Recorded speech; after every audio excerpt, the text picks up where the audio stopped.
step into the future where the beats don't stop, with a not centralized show ready to drop. Talking AI, blockchain, the tech that's hot. Hey guys, it's Mark here for another episode of the NC show that we started a few weeks ago. And you saw the most recent one that Arturo and I filmed down at Crypto Lulu, or Bar Lulu as it's more affectionately known as, over in the rocks. So great background. I'm looking at it, the empty offices of Martin Place, although there are still some people working out there, so really interesting. Today we're going to discuss some things in terms of my chat with Arturo with regards to just collaboration and how we get humans back in the loop when it comes to using AI.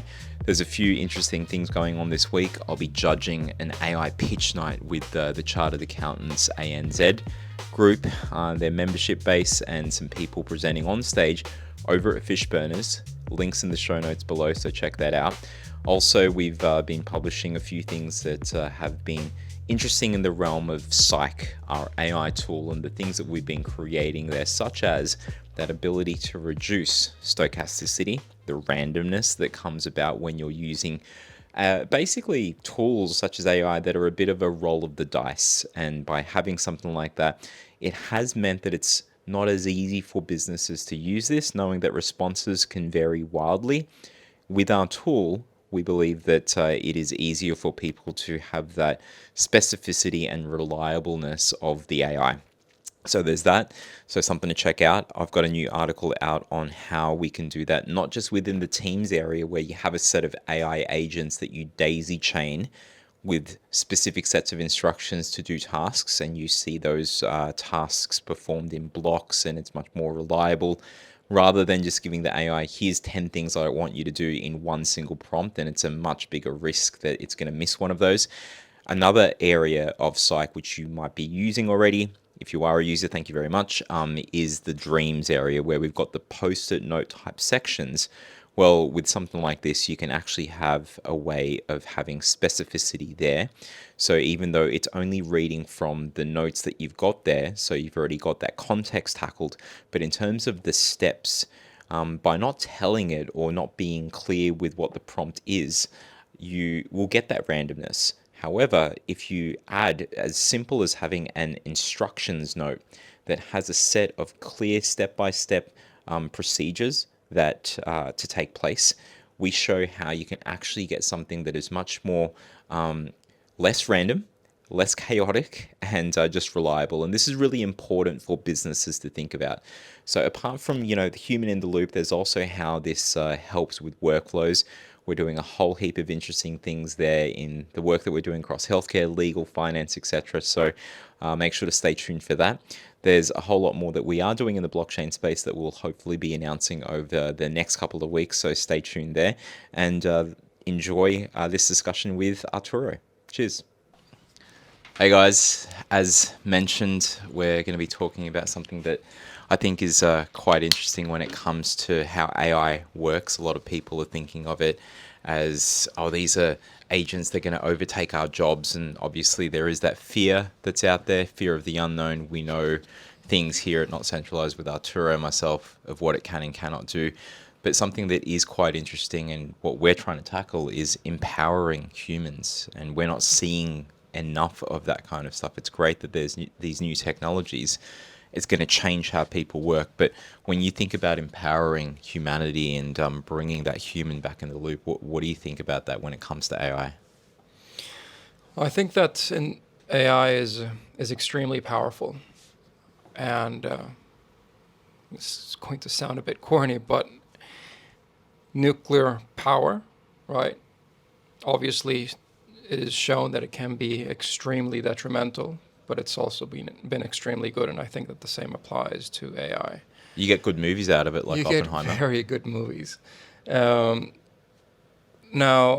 we believe that one of the biggest problems that we're facing right now is that technology has grown much faster than what we as a society have been able to take up in, let's call it in a sustainable way, right? Because you see people younger and younger start getting more and more anxious about not being able to know where they should focus their attention span, because of Insta and the likes, but more in terms of the careers that they should pursue, right? How do they? What is their role within the human workforce? Let's put it that way.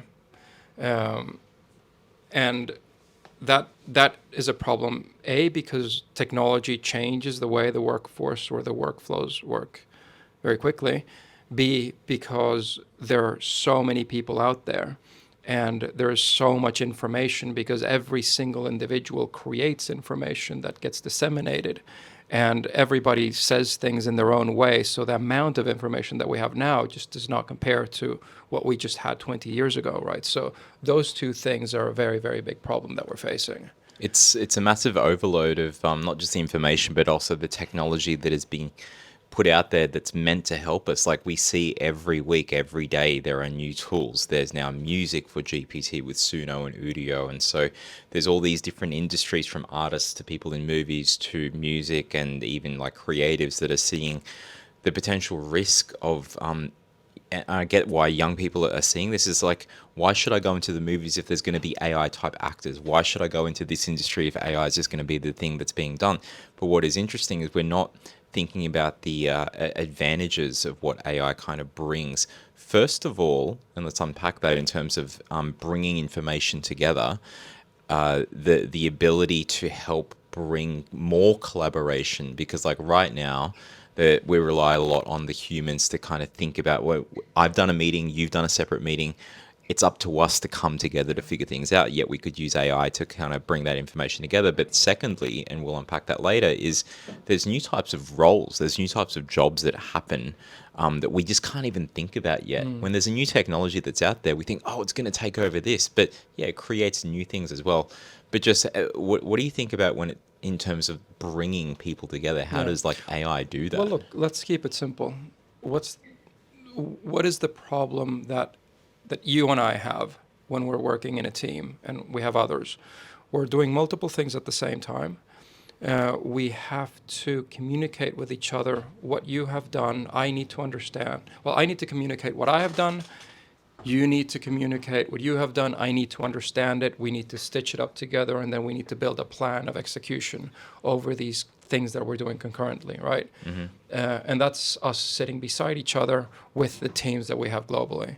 But even between you and I, it's not easy, right? So that's a coordination problem, right? It's about having an extra person that sits between you and I and is able to coordinate what we're saying to each other, so that we can almost. Exactly.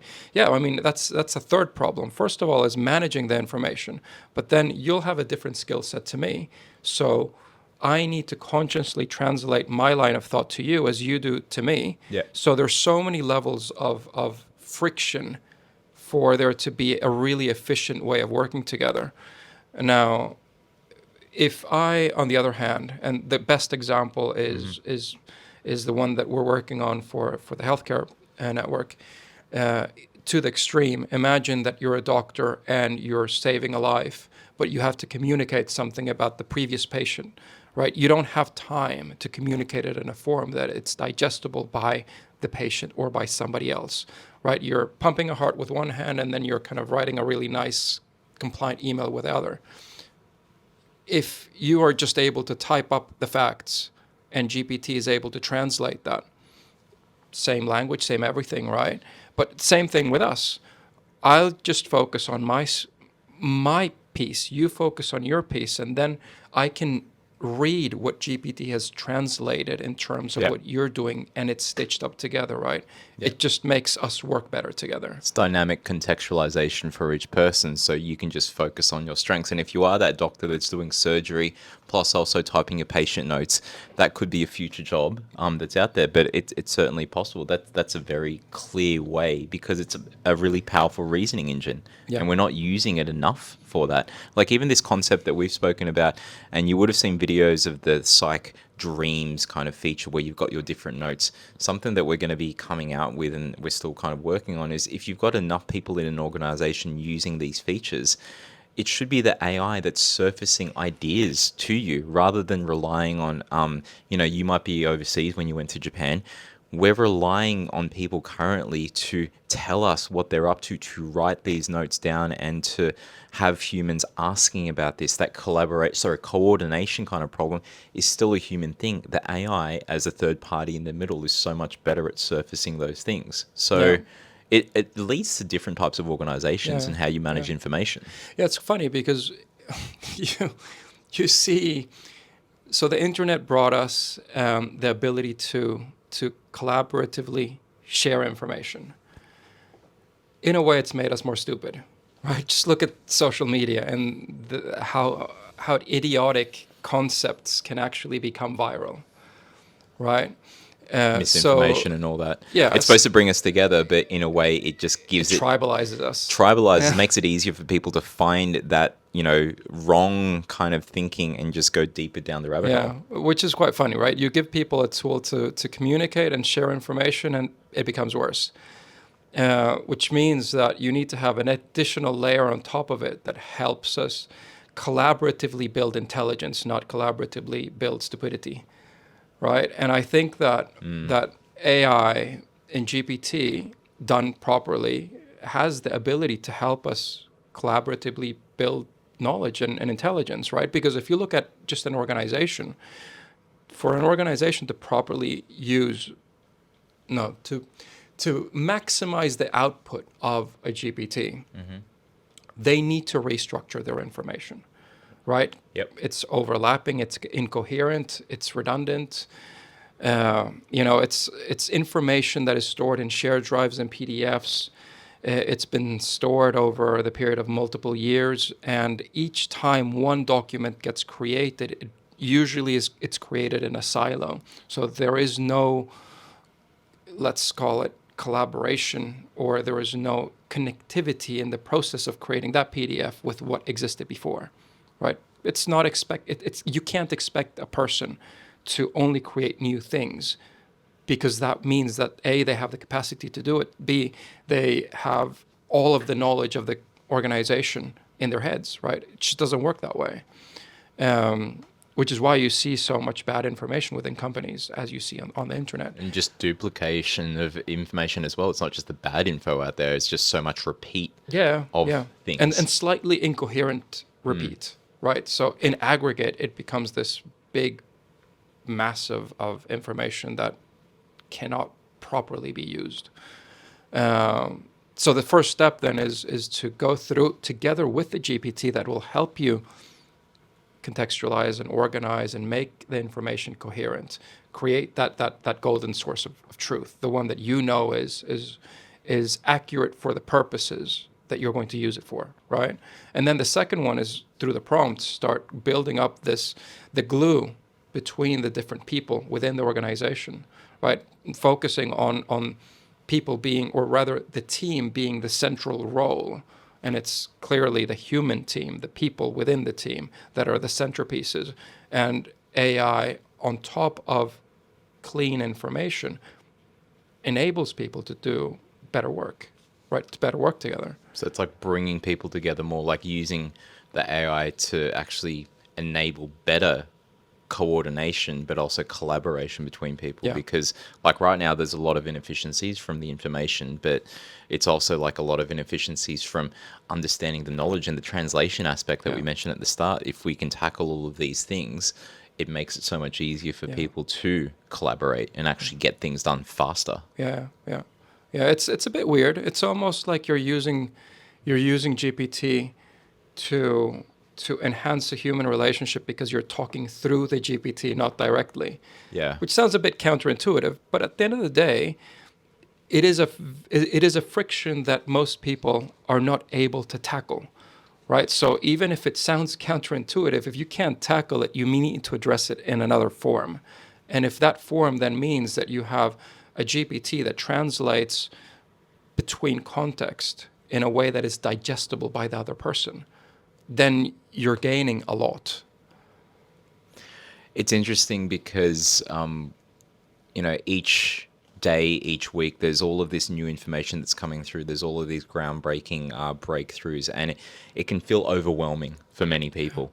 I mean, what do you kind of want to leave people with in terms of thinking about AI? Because now that we've made the breakthroughs that we have, we're seeing it in this new light, and we want to share it with all of you out there.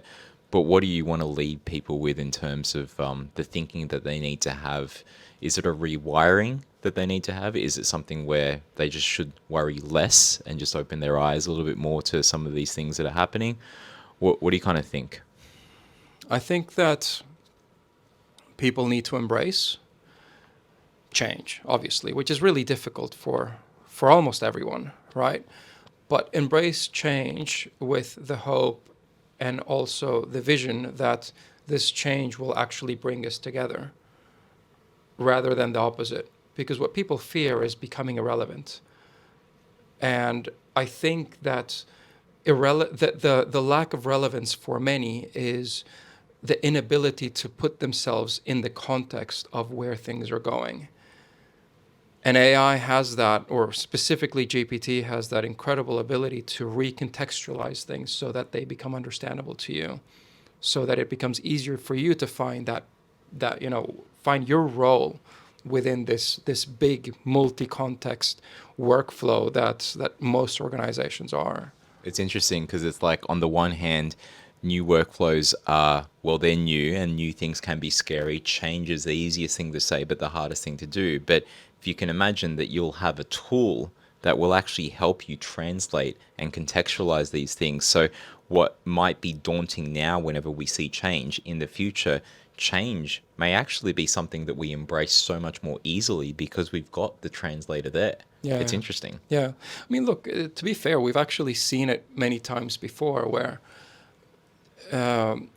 as populations grow, we need to set more and more constraints for societies to remain civil, right? And in the beginning, those constraints feel unnatural, right? Because smaller groups, like raw groups of individuals, just have less constraints. But reality is that we're not becoming less people, right? We're becoming more people.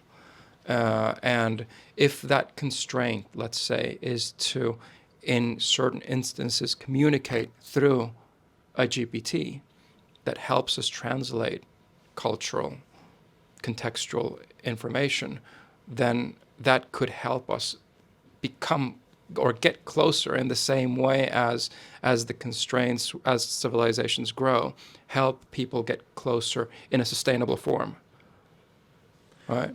The irony there is that it could actually be through the AI helping us become more human. Yeah, or work better as human at the scale at which we are today.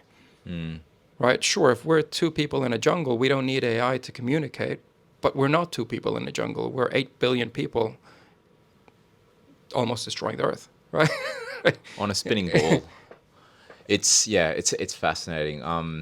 There's a lot for people to think about. There's some great podcasts that we'll list, see the show notes and stuff below, and you've got some great writings that are out there, not just blockchain, on your personal blog, and also on Not Centralized. So definitely check that out. So Arturo, thanks for your time. Thank you.